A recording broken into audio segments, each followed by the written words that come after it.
جناب مدنی کریم صلی اللہ تعالی علیہ وسلم کی آنکھوں میں آنسو آ گئے. فرمایا فاروق تیری قوم مجھے بیت اللہ میں نماز نہیں پڑھنے دیتی, سجدہ نہیں کرنے دیتی. اگلے دن میں نے نماز کا سجدہ کیا تھا بیت اللہ شریف میں, حرم محترم میں, خانہ کعبہ میں. میری پیٹھ پہ اونٹ کا سارا اوج لا کر رکھ دیا, میں سجدے سے سر نہ اٹھا سکا.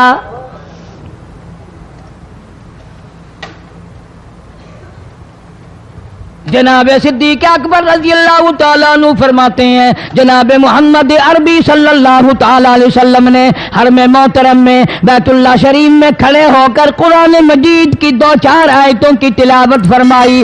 سارا مکہ مارنے لگا.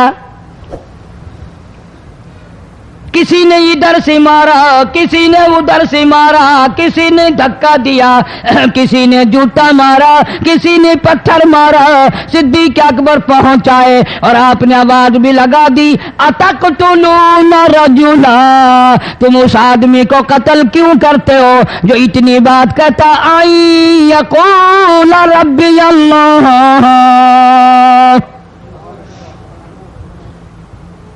کیوں مارتے ہو جو اتنی بات کرتا ہے کہ رب میرا اللہ ہے؟ اس جرم میں مارتے ہو.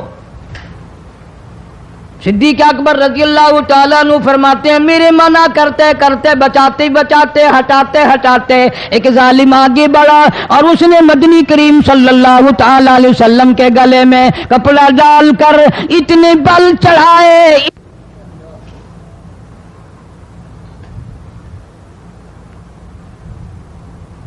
ایک اور کمینے نے آگے بڑھ کر محمد عربی صلی اللہ تعالی علیہ وسلم کے گلے میں کپڑا ڈال کر اتنا زور سے جھٹکا مارا حضور کے منہ مبارک میں جھاگ آ گئے. اس دین کے پیچھے, اس قرآن کے پیچھے بڑی تکلیفیں برداشت کی ہیں خود محمد کریم صلی اللہ علیہ وسلم کی ذات اقدس نے. آج تم نے تماشا سمجھ رکھا ہے. جناب فاروق اعظم رضی اللہ تعالیٰ عنہ نے عرض کر دیا میرے آقا جب تک میں نہیں آیا تھا کوٹھلیوں میں نماز ہوتی تھی, چھپ چھپ کر آپ نے نمازیں پڑھی, لیکن یہ ہو نہیں سکتا. میں اسلام میں داخل ہو جاؤں, میں غلام بن چکا ہوں, میں آپ کی خدمت میں حاضر ہو چکا ہوں, ایمان لا چکا ہوں, اور آپ پھر بھی گھر میں نماز پڑھیں تو میرے آنے کا فائدہ کیا ہوا؟ بیت اللہ میں چلیں, خانہ کعبہ میں چلیں, آپ وہاں چل کر نماز ادا فرمائیں. عمر تیری قوم مارے گی, ہماری تعداد بڑی ہے, بہت تھوڑی ہے, ہم بڑے کمزور ہیں, مارتے ہیں. میرا گلا گھونٹا گیا, میری پیٹھ پہ اونٹ کا سارا اوج لا کے رکھ دیا گیا. خطاب کا بیٹا کہتا ہے آقا سب کچھ ہوا, خود دیکھا اور خود کیا, سب کچھ سنا, سب کچھ ہوا, لیکن یہ سارے معاملات میرے آنے سے پہلے تھے. میرے آقا اب چلو بیت اللہ میں نماز آپ پڑھیں, میں جانوں سارا مکہ جانے.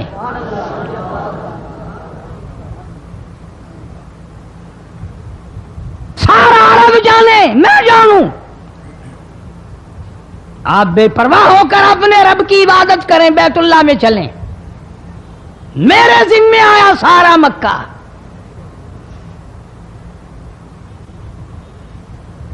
آپ لوگ تو یہ نقطے سمجھیں گے ہی نہیں. چاہیے یہ تھا کہ حضور کریم صلی اللہ علیہ وسلم فرماتے چلو ابھی ابھی تو مسلمان ہوا ہے, ایک ہفتہ تو ٹھہر جا پھر چلیں گے, ہم تجھے بھی دیکھ لینا کتنے پانی میں ہے, تجھے بھی دیکھ لینا کتنے پانی میں ہے. نہیں, فاروق اعظم کی زبان پر حضور کو اتنا اعتبار تھا, اسی وضو سے اسی وقت بیت اللہ میں تشریف لے گئے.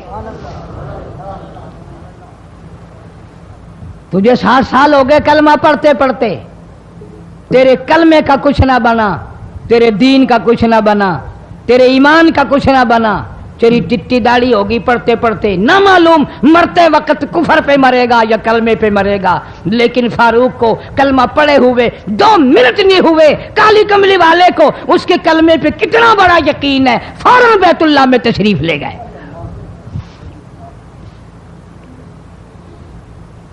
اور خانہ کعبہ میں جا کر پھر فاروق اعظم نے ہمارے والا کام نہیں کیا. او جی آج پہلا دن ہے نا، ذرا جلدی سے پڑھ لو. میں دروازے پہ کھڑا ہو کے دیکھ رہا ہوں کوئی مکے والا آ نہ نکلے. ہاں خام خواہ جھگڑا نہ ہو جائے، جھگڑا اچھی چیز نہیں نا جی، آپ جلدی سے ذرا فارغ ہو جائیں. یہ نہیں، جناب مدنی کریم صلی اللہ تعالی علیہ وسلم نماز پڑھنے کے لیے بیت اللہ میں کھڑے ہو گئے. فاروق اعظم خانہ کعبہ کی چھت پہ چڑھ گئے اور آواز لگا دی، او مکے والوں، او مکے کے شیروں، او مکے کے بہادروں، او مکے کے دلیروں، او مکے کے مردوں، او مکے کے نوجوانوں، قریشیوں، سارے مکے والے سن لیں، سارے عرب والے سن لیں. تمہاری اطلاع کے لیے میں اعلان کرتا ہوں، آؤ دیکھو کر لو کیا کرتے ہو. میرا محبوب بیت اللہ میں نماز پڑھنے لگا ہے.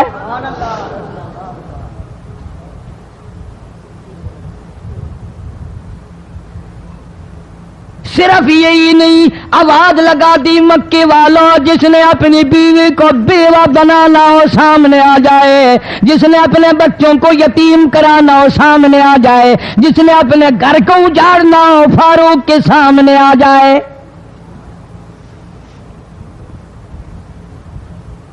وہ کتنا بڑا جوان ہوگا جس کے آنے سے نبی نے بیت اللہ میں نماز ادا فرمائی.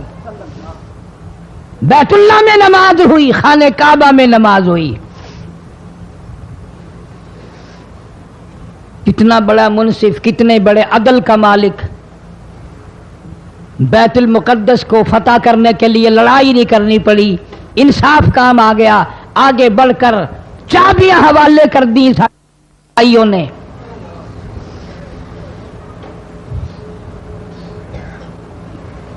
سب لوگ اپنے لیے اچھی اچھی دعائیں مانگتے ہیں، اولاد کے لیے کوٹھی بنگلے مانگتے ہیں، اولاد کے لیے راحت و آرام و آسائش مانگتے ہیں.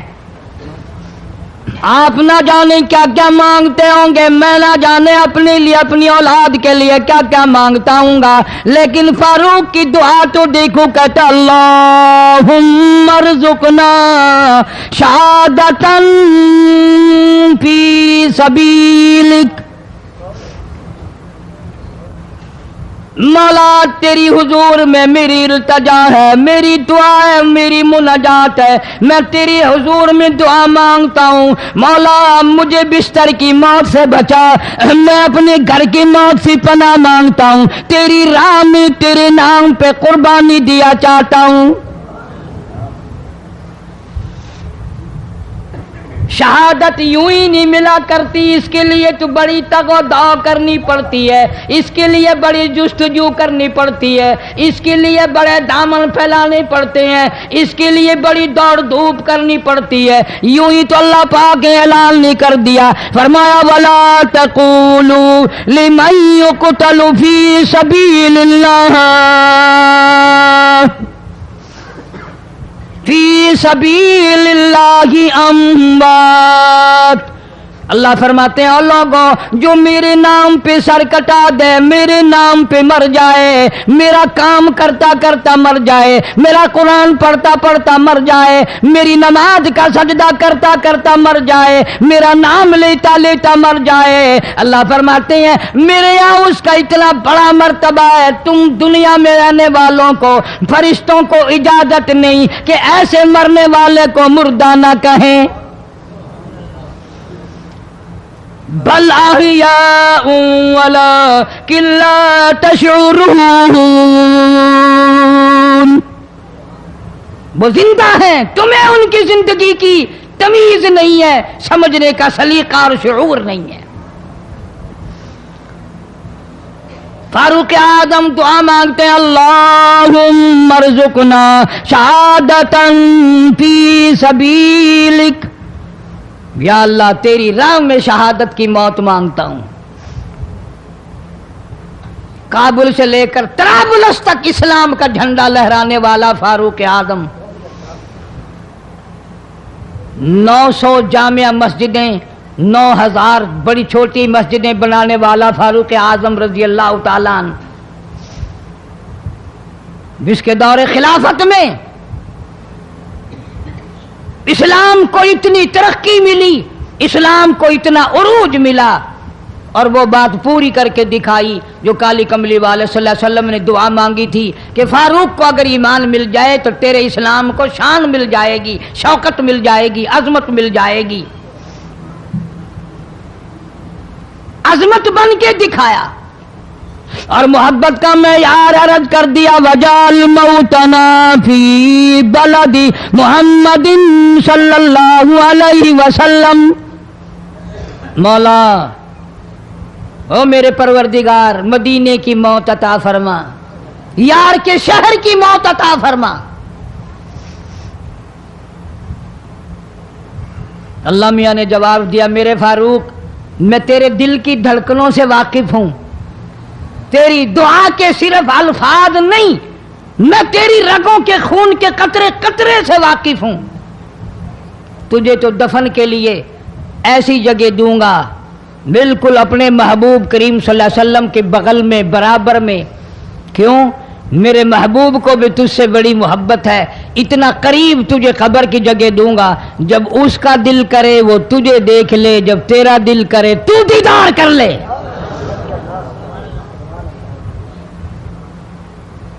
تجھے تو اتنا قریب جگہ دوں گا، تو مدینہ مانگتا ہے۔ اور فرمایا فاروق تجھے ایسی موت دوں گا، کسی کی شہادت کی گواہی دینے کے لیے احد کا پتھر آئے گا، کسی کی شہادت کی گواہی دینے کے لیے حنین کی مٹی آئے گی، کسی کی شہادت کی گواہی دینے کے لیے بدر کی مٹی آئے گی، کسی کی گواہی دینے کے لیے احد کے پتھر آئیں گے، تو تبوک کی مٹی آئے گی، قادسیہ کی مٹی آئے گی، پر اے میرے فاروق اعظم رضی اللہ تعالیٰ عنہ، تیری شہادت کی گواہی دینے کے لیے میرے نبی کا مصلی آئے گا، تیری شہادت کی گواہی دینے کے لیے فجر کی نماز آئے گی،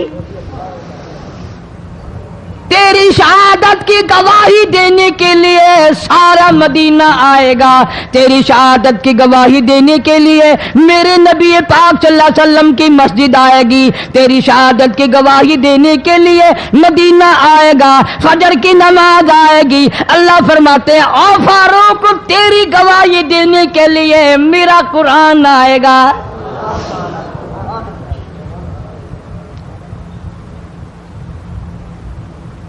نماز پڑھاتے ہوئے اللہ نے ایسی دعا قبول کی، مسجد نبوی ہو، محراب نبی کا، منبر نبی کا، مسجد نبی کی، شہر نبی کا، کون سا شہر؟ لا اقسم بہذا البلد، میرے محبوب مجھے تیرے اس شہر کی گلیوں کی قسم، وانت حل بہذا البلد، میرے محبوب تیرے وطن کی قسم، تیرے شہر کی قسم، تیرے گلیوں کی قسم۔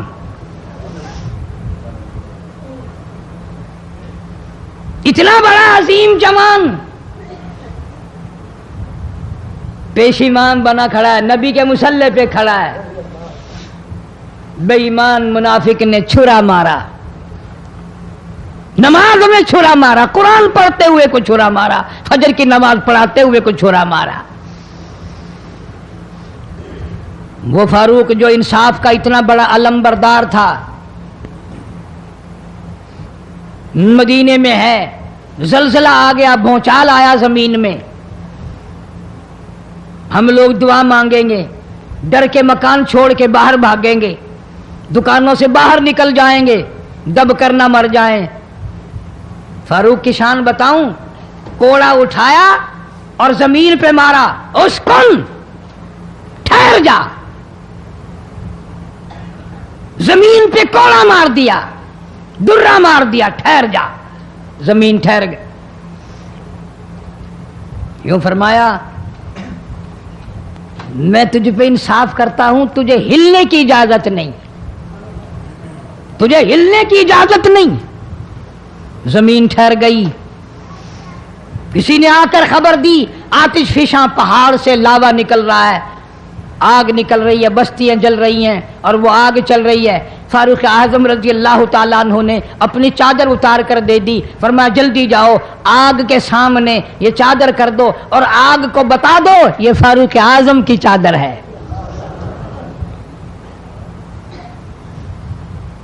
تاریخ شاہد ہے، فاروق اعظم رضی اللہ تعالیٰ عنہ کی چادر کو دیکھ کر آگ بجھ نہیں گئی، بسم نہیں گئی، ختم نہیں ہوئی، واپس ہو کر پہاڑ میں داخل ہو گئی۔ زمین پہ زلزلہ آیا تو درہ مار دیا، آگ جلاتی جا رہی ہے تو چادر دیکھ کر واپس ہو گئی۔ پانی کو خط لکھ دیا، اگر اللہ کے حکم سے بہتا ہے تو بہتا رہے، ورنہ ہمیں تیری کوئی ضرورت نہیں۔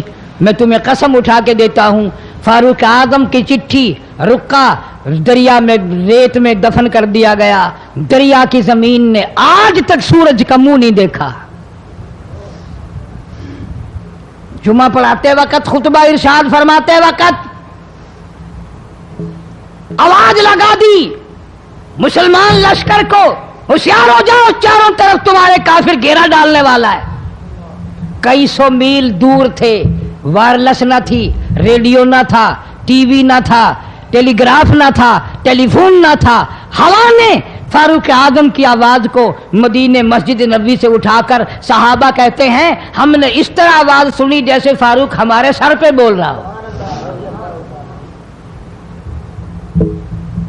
ہوا نے احترام کیا، زمین نے احترام کیا، آگ نے احترام کیا، پانی نے احترام کیا۔ تو اگر احترام نہیں کرے گا تو فاروق کی شان میں کمی نہیں آنے والی۔ اتنا بڑا عظیم جوان کالی کملی والے صلی اللہ تعالی علیہ وسلم نے فرمایا جب فاروق جنت الفردوس میں تشریف لے جائیں گے 70,000 آدمی ساتھ جائے گا۔ نہ جانے کون خوش قسمت لوگ ہوں گے جو فاروق اعظم رضی اللہ تعالیٰ عنہ کے جھنڈے کے نیچے ہو کر جنت میں جائیں گے۔ اتنا اللہ والا جوان، اتنے خوف والا جوان۔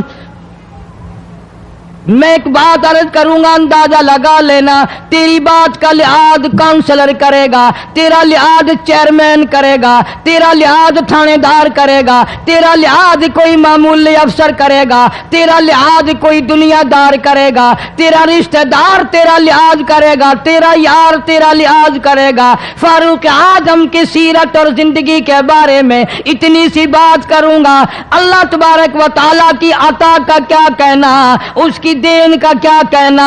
جو فاروق فرش پہ پسند کرتا ہے مالک کی کائنات عرش پہ وہی پسند فرماتے ہیں۔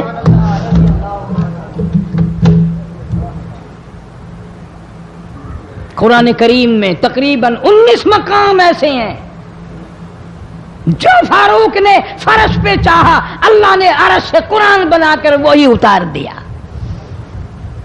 پھر انشاءاللہ کسی جمعے میں تفصیل سے وہ باتیں عرض کروں گا کون کون سی آیت فاروق اعظم کی حمایت میں اتری۔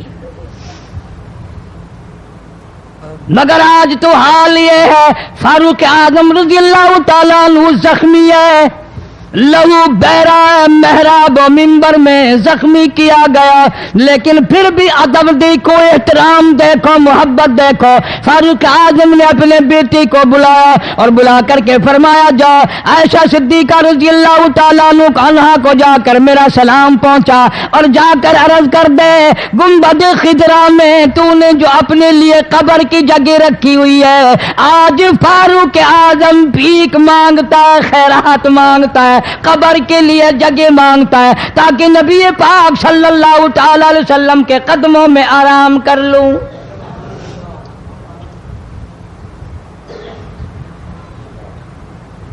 حضرت عبداللہ بن عمر رضی اللہ تعالیٰ عنہ تشریف لے گئے، جا کر حضرت عائشہ صدیقہ رضی اللہ تعالیٰ عنہ سے سلام عرض کیا اور یوں فرمایا کہ جا کے یوں کہہ دینا کہ ہے چھپائے منہ کفن میں آج عمر اور سوالی آپ سے ہے سر بسر۔